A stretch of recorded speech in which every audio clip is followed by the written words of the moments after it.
Syria में बीते 13 साल से चल रहे गृह युद्ध ने अब फिर से जोर पकड़ा है। हयात तहरीर अल शाम के नेतृत्व में विद्रोहियों ने उत्तर पश्चिम में कई इलाकों पर कब्जा जमाया है। इसमें सीरिया के दूसरे सबसे बड़े शहर अलेप्पो का ज्यादातर हिस्सा भी शामिल है। बता दें कि जब से इजराइल और लेबनान के हिजबुल्लाह के बीच सीज फायर डील साइन हुई है, तब से सीरिया में तूफान सा उठ खड़ा हुआ है। मिडिल ईस्ट में शांति की उम्मीद लगाए बैठी दुनिया भर के देशों को भी बड़ा झटका लगा है। सीरिया की बशर अल असद सरकार पर मुसीबतों का पहाड़ टूटा है। विद्रोही समूहों ने अलेप्पो के बाद अब हामा शहर पर भी नियंत्रण किया है। इसके साथ ही विद्रोहियों के कब्जे में अब सीरिया के कुल 4 शहर आ गए हैं।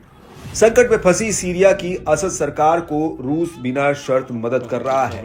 वैसे तो रूसी सेना पहले से ही सीरिया में तैनात है, मगर हालिया संघर्ष बढ़ने से पुतिन ने यूक्रेन के साथ साथ इस ओर भी अपना ध्यान बढ़ा लिया है।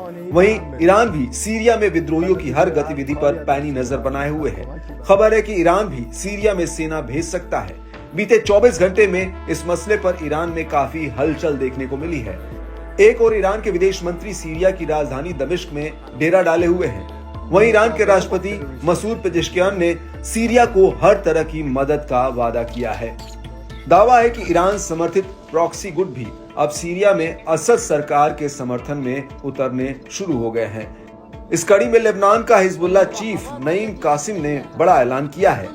शेख कासिम ने हाल ही में सीरिया में हुए तनाव के बारे में कहा कि सीरिया पर हो रहे हमले अमेरिका और इजराइल की ओर चलाए जा रहे हैं, जो गाजा में अपनी शक्तिहीनता और सीरिया को अलग थलग करने के प्रयासों में विफलता की वजह से हो रहे हैं।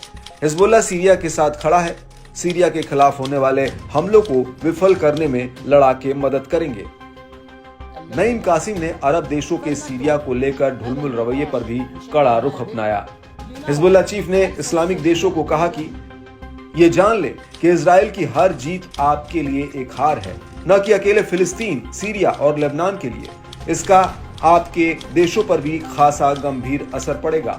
विद्रोही गुट सीरिया को प्रतिरोध के पक्ष से हटाकर इजराइल के लिए काम करने वाले रुख पर ले जाना चाहते हैं। अब हम मिडिल ईस्ट के खिलाफ एक बहुत ही खतरनाक इजरायली साजिश का सामना कर रहे हैं। हिजबुल्लाह चीफ का ताजा बयान सीरिया पर विद्रोही गुटों की ओर से रणनीतिक शहर होम्स पर कब्जा करने के कुछ घंटों बाद आया है, जो 8 दिन पहले शुरू किए गए हमलों में विद्रोही गुटों की हालिया जीत है। हालांकि नईम कासिम ने अपने बयान में ये नहीं बताया कि हिजबुल्लाह सीरियाई राष्ट्रपति बशर अल असद का किस तरह से समर्थन करेगा, लेकिन कहा कि ईरान गठबंधन समूह वो करेगा जो वो कर सकता है। बता दें कि हिजबुल्लाह अभी इजराइल के साथ एक सीज फायर डील को मान रहा है। 1 साल से जारी युद्ध में दक्षिणी लेबनान और उत्तरी इजराइल में जबरदस्त तबाही मची। हिजबुल्लाह के कई बड़े नेता इजरायली हमलों में मारे गए हैं, जबकि हजारों की तादाद में लेबनानी अपने घरों से बेघर हो गए हैं।